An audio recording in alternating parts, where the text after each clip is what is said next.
Welcome students. इससे पहले मैंने आपको बताया कि कार्बन किस तरह से चतुर्मुखी प्रवृत्ति के कारण इसकी टेट्राहाइड्रल वैलेंसी है, तो कैसे कंपाउंड्स बनाता है, कितने सारे कंपाउंड्स बनाता है, और इसमें जो इसके मेंबर्स हैं कार्बन कंपाउंड्स के सजातीय श्रेणी के, उनका कैसे क्या स्ट्रक्चर है, किस तरीके से वो कार्बन और हाइड्रोजन को जोड़ के अपना स्थायित्व प्राप्त करते हैं, इसके बारे में मैंने आपको पिछली कक्षा में बताया है। और आज मैं बताने जा रही हूँ कि फंक्शनल ग्रुप्स क्या हैं, नॉमेनक्लेचर ऑफ ऑर्गेनिक कंपाउंड्स और फंक्शनल ग्रुप। फंक्शनल ग्रुप क्या होते हैं और किस तरह से कार्बन फंक्शनल ग्रुप्स पर जोड़ के और अपने कंपाउंड्स को बनाता है। तो सबसे पहले हम जानेंगे कि सजातीय श्रेणी क्या है। यौगिकों की ऐसी श्रृंखला जिसमें कार्बन श्रृंखला में स्थित परमाणुओं को केवल एक ही प्रकार के फंक्शनल ग्रुप द्वारा प्रतिस्थापित किया जा सके, सजातीय श्रेणी कहलाती है। अब आज आपको इस बात का ज्ञान होगा, जानकारी दी जाएगी कि फंक्शनल ग्रुप्स क्या होते हैं।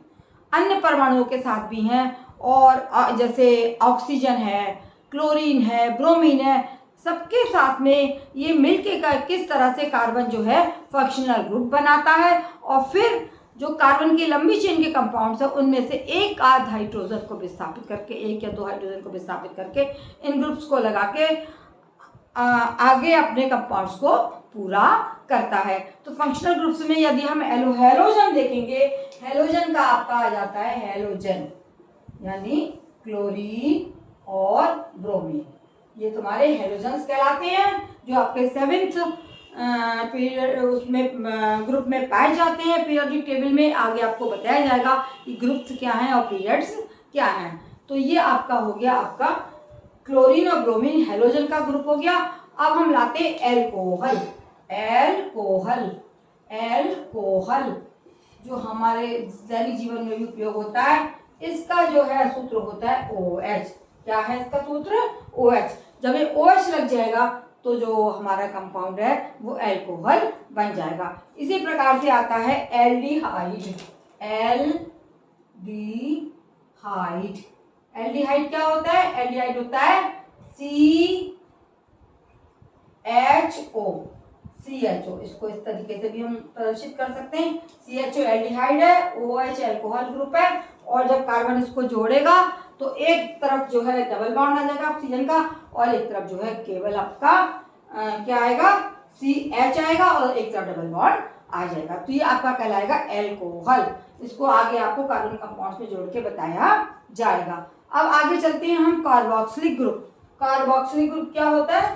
Carboxylic group, carboxylic group, carboxylic होता है COOH। इसमें दोनों चीजें लग जाएंगी, OH, ये कहलाता है तुम्हारा COOH। या इसको हम बोलते हैं कार्बन की 4 वैलेंसी में एक वैलेंसी ये आ गई, 2 ये आ गई जिसमें ऑक्सीजन जुड़ गया, और एक आपका आ गया आपका OH है, COOH। ये आपका कार्बोक्सिलिक ग्रुप है, ये जिसमें जुड़ जाएगा वो कहलाएगा कार्बोक्सिलिक ग्रुप। इस तरीके से आपके ये एल्डिहाइड, एल्कोहल, कीटोन और कार्बोक्सिलिक ग्रुप से कीटोन है क्या? कीटोन और बताती हूँ मैं आपको। कीटोन का होता है formula ketone, ketone C double bond O, ketone, ये कहलाएगा कीटोन, और इसको हम CO से प्रदर्शित करते हैं, कीटोन ग्रुप से। तो ये आपके हो गए ये सारे ग्रुप्स हैं फंक्शनल ग्रुप्स, जिनमें कि कार्बन से जुड़ के ये अमुक पदार्थ बनाएंगे, और उसी तरीके से इनका नॉमेनक्लेचर या नाम पद्धति होगी और उनको बनाया जाएगा। OH हो गया एल्कोहल ग्रुप, Cl और Br लग जाएगा तो हेलोजन हो जाएंगे, क्लोरोप्रोपेन, क्लोरोमीथेन, क्लोरोप्रोब्यूटेन, इस तरीके से। और एल्डिहाइड अगर CHO लगा है तो ये आपका एल्डिहाइड ग्रुप हो गया। कार्बोक्सिलिक COOH है आपका कार्बोक्सिलिक ग्रुप, और कीटोन जो है वो आपका C डबल बॉन्ड O, तो ये आपका कीटो ग्रुप कहलाता है। ये छोटे ग्रुप्स हैं जो आपको इसमें लगाए जाएंगे और बताया जाएगा। अब सबसे पहले मैं आती हूँ सजातीय श्रेणी के मेंबर्स के क्या गुण होते हैं, क्या उनकी खूबियां हैं, और किस तरीके से वो आगे परमाणुओं को बनाते हैं। सबसे पहला है इसमें कि सजातीय श्रेणी के एक दो मेंबर्स के बीच सजातीय श्रेणी में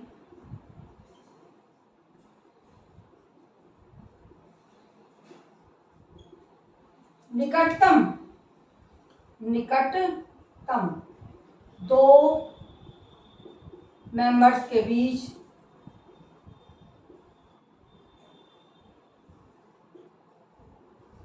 CH2 का अंतर पाया जाता है।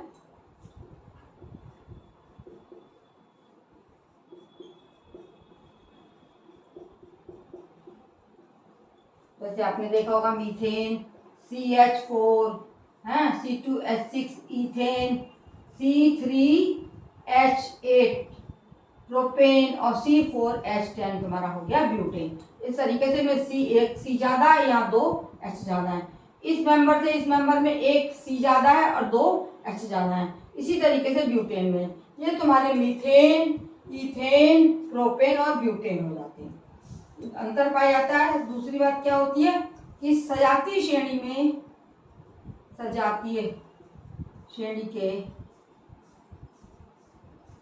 सभी एक ही फंक्शनल ग्रुप के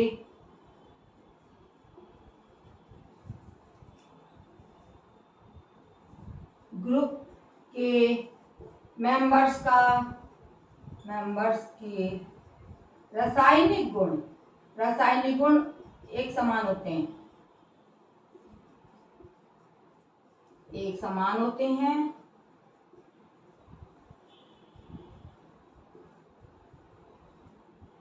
तीसरी चीज यानी इसका क्या मतलब है कि जो यदि ये है इथेन है, मीथेन है, प्रोपेन है, ब्यूटेन है, तो एक ही ग्रुप है इनमें, तो इनके जो आपके या अल्कोहल्स ही ले लो सारे, या सारे एल्डिहाइड्स ले लो या कीटोन्स ले लो, तो इनका क्या इन सबके जो है रासायनिक गुण जो है एक समान पाए जाते हैं। और इनकी जो है विधियां भी जो है जनरल मेथड ऑफ प्रिपरेशन भी इनके समान पाए जाते हैं। और आणविक इनका जैसे जैसे ये नीचे की तरफ बढ़ेंगे तो इनका अणुभार भी बढ़ता चला जाएगा।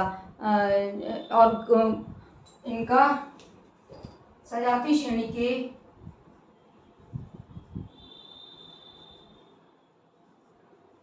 सभी मेंबर्स के जो एक ही ग्रुप में पाए जाते हैं, एक ही ग्रुप के होते हैं,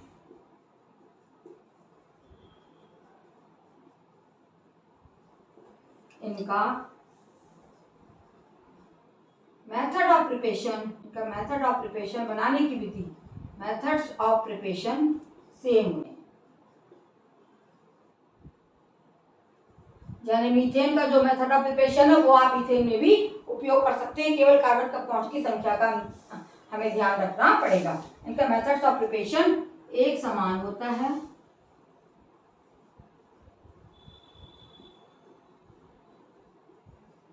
और इनके आपस में अंतर कितने का होता है, केवल इनमें CH2 का अंतर पाया जाता है। और सबका जनरल फार्मूला होता है, इन सब मेंबर्स का जनरल फार्मूला होता है जो कि अभी आपको बताया जाएगा।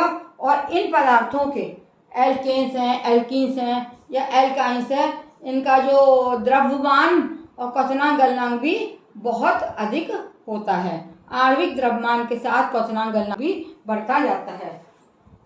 आणविक द्रव्यमान जैसे वहां मीथेन था CH4, इनके C2H4 का आणविक द्रव्यमान ज्यादा होगा और C3H8 का भी आणविक द्रव्यमान उससे भी ज्यादा होगा। इस तरीके से जैसे जैसे इनका आणविक द्रव्यमान बढ़ता है वैसे ही आणविक द्रव्यमान के बढ़ने के साथ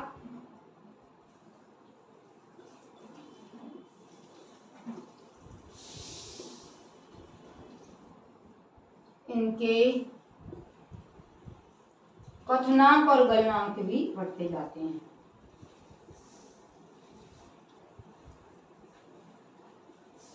गलनांक बढ़ते जाते हैं।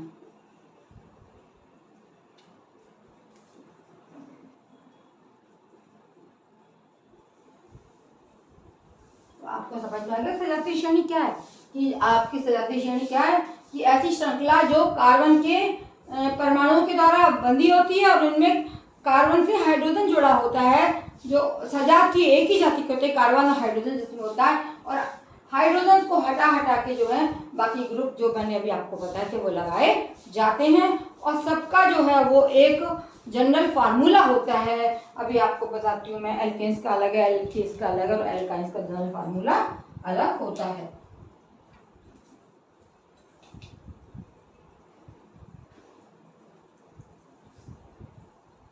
जनरल फार्मूला जो है अगर आपको याद है तो आप आराम से अन्य यौगिकों के नामों को लिख सकते हैं। एल्केन्स का जनरल फार्मूला होता है सी, एल्केन्स का होगा एल्केन्स का होगा CnH2n+2, और एल्कीन्स का होगा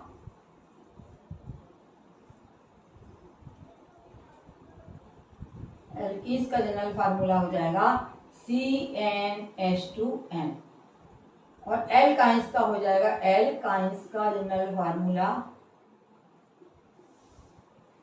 CnH2n और -2। ये देख लीजिए, इसको नोट कर लीजिए। एल्केन्स का जनरल फार्मूला है CnH2n+2, एल्केन्स का है CnH2n, और एल्काइंस का है CnH2n-2। इस प्रकार से हम अब एल्केन्स, एल्कीन्स और एल्काइंस के बारे में आपको बताएंगे कैसे इनका बढ़ता जाता है। यानी यहाँ लिख दिया हमने एल्केन्स,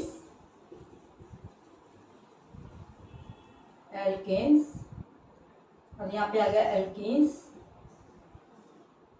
और यहाँ पे आ गए एल्काइंस। ठीक है, तो यहाँ पर हम n लिखेंगे, क्या लिखेंगे? नंबर ऑफ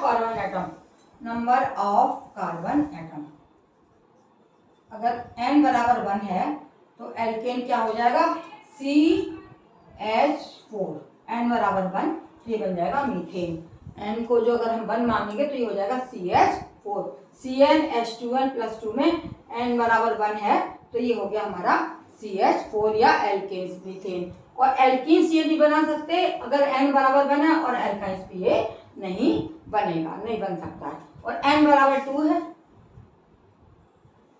है ना, n बराबर 2 है तो क्या हो गया? कार्बन एटम 2 क्या है? कार्बन एटम्स का नंबर, तो हो जाएगा 2 और 2 और 2 दूनी 4, है ना, 2 दूनी 4 हो जाएगा, तो ये हो जाएगा C और +2, ये 2 आ गए तो ये आ गया C2 और H2 ये हो गए और 2 ये हो गए, C2 और H 2 दूनी C2H6, है ना, ये एल्केन्स हो जाएंगे। और एल्कीन बन जाएगी C2H4 और एल्काइन बन जाएगा C2H2। ठीक है, ये इस तरीके से ये बन जाते हैं n बराबर 2 होगा तो, और n बराबर 3 होगा तो n बराबर 3 तो ये बन जाएगा, ये 3 आ जाएगा ना, C3H8, और ये बन जाएंगे C3 और H बन जाएगा हमारा C3, और यहाँ पर जब यहाँ पर हमारे आ रहा है आपका 8 तो यहाँ पर ये कम हो जाएगा, ये C3H6 आ जाएगा, और इसमें फिर H2 कम हो जाएगा, क्या आ जाएगा, क्योंकि इसमें क्या है, एल्कीन्स में CnH2n है तो ये C के जगह 3 आ गया। अगर ये हमारा 3 है तो C3H8, है ना, ये हो जाएगा 2 + 3 दूनी 6 2 8, और यहाँ पर C3H6 हो जाएगा। और यहाँ पे क्या हो जाएगा? ये हो जाएगा एल्काइंस का फार्मूला क्या, इसमें से और -2 कम हो जाएंगे तो ये हो जाएगा C3H4। ये हमारा एल्काइंस का फार्मूला हो गया।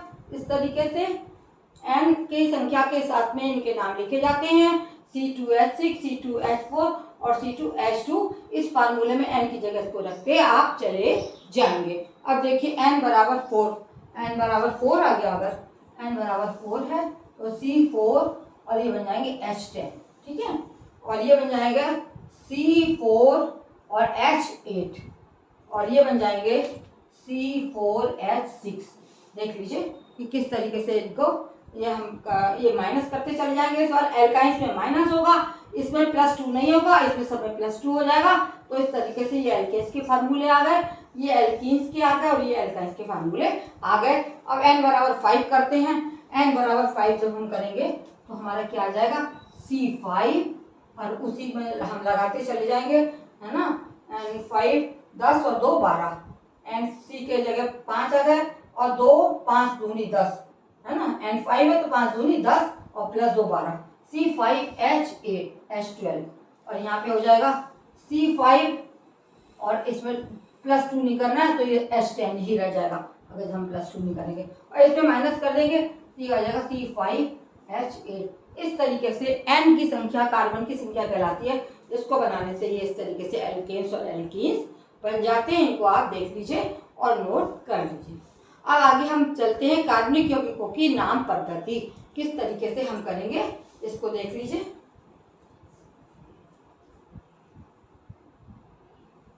अब आगे हम चल रहे हैं किस तरीके से कार्बनिक यौगिकों की नाम पद्धति आती है। लिख लेते हैं हम कार्बनिक यौगिकों की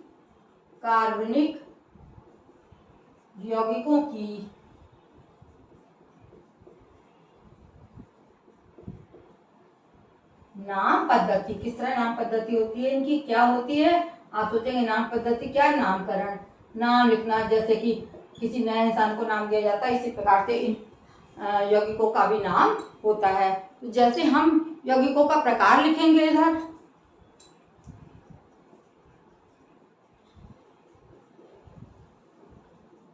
प्रकार आ जाएगा, ठीक है। और दूसरी कॉलम में हम ले लेंगे आपका फार्मूला, है ना, स्ट्रक्चर आ जाएगा ये, ठीक है। और यहाँ पर आपका इधर आ जाएगा। तो जैसे हमें लिखना है क्लोरो प्रोपेन, तो यानी हम ये हो जाएगा तुम्हारा Cl और Br के साथ ये हेलोजन है। क्या है, हेलोजन, क्योंकि क्या है ये हेलोजन के साथ में क्लोरीन और ब्रोमीन, है ना।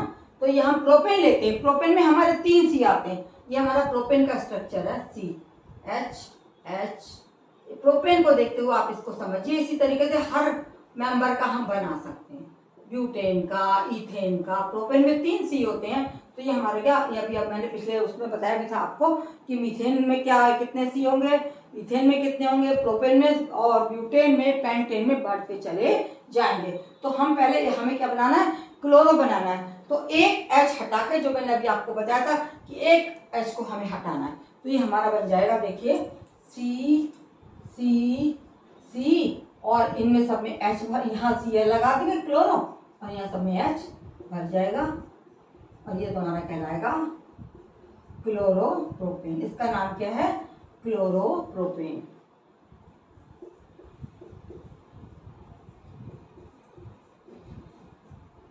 इसी तरीके से आगे ये हमारे हो गए हाइड्रोजन समूह को हाइड्रोजन हटा के हाइड्रोजन समूह लग गया, तो ये यहाँ से हो गया Cl और चूंकि C3 है तो इसका नाम हो जाएगा क्लोरोप्रोपेन। अब हम बनाएंगे एल्कोहल, OH जिसका वो होता है प्रोपेनॉल। क्या बनाएंगे, प्रोपेनॉल, एल्कोहल OH जिसका होता है, तो प्रोपेनॉल बनाएंगे। तो Cl को हटा के हम क्या लगा देंगे, COH लग जाएगा और यहाँ लग जाएंगे H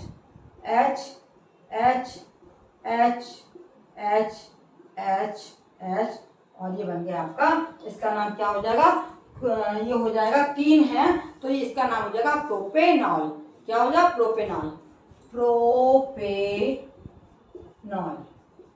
ये प्रोपेनॉल हो गया, ठीक है। ये वो एल्कोहल लग गया इसमें। और इसी तरीके से आगे हम बढ़ेंगे तो कीटोन का बनाएंगे। कीटोन का क्या बनाएंगे हम, कीटोन का वो होता है डबल बॉन्ड O। कीटोन क्या होता है, कीटोन है C डबल बॉन्ड O। तो ये हम लगा देंगे C और C, इसमें हम डबल बॉन्ड O लगा देंगे और इन सब में हम H भरते चले जाएंगे। ये H आ गया, देख रहे हैं आप, सब में H भर दिया और केवल बीच में हमने C डबल बॉन्ड O लगा दिया। तो ये कौन सा कीटो ग्रुप हो गया, तो ये कहलाता है तुम्हारा प्रोपेनल। इसको क्या बोले, प्रोपेनोन। ये क्या है, O कीटोन से प्रोपेनोन कहलाता है ये कंपाउंड। प्रोपेनोन का ये हमने नामकरण कर दिया, किस तरीके से इसका नाम लिखा गया और कैसे इसमें कीटोन ग्रुप लगाया जाए। अब आता है एल्डिहाइड ग्रुप, CHO, है ना। अब एल्डिहाइड ग्रुप आएगा, एल्डिहाइड, ये पहले आ गया हेलोजन, दूसरा आ गया एल्कोहल, तीसरा प्रोटोन, ये हो गया एल्कोहल।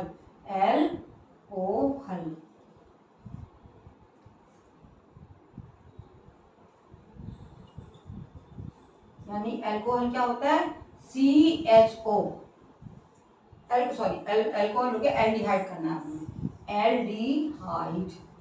एल्डिहाइड कहलाएगा आपका CHO, है ना। CHO सूत्र जो है वो एल्डिहाइड का है। तो इसमें हम क्या कराएंगे, इसमें हम CHO लगा देते हैं इसमें, और CHO लगाने के लिए हम इस लास्ट वाले में लगाएंगे, एक में हम H लगा देंगे और हम एक में CH अलग लग जाएगा, OH अलग लग जाएगा, C और ये लग गया तुम्हारा, ये लग गया H और ये लग गया तुम्हारा O, CHO। ये क्या लग गया पूरा ग्रुप, ये तुम्हारा ये ग्रुप हो गया तुम्हारा CHO या एल्डिहाइड CHO। और बाकी में हम क्या लगा देंगे, बाकी हम H भर देंगे, एक H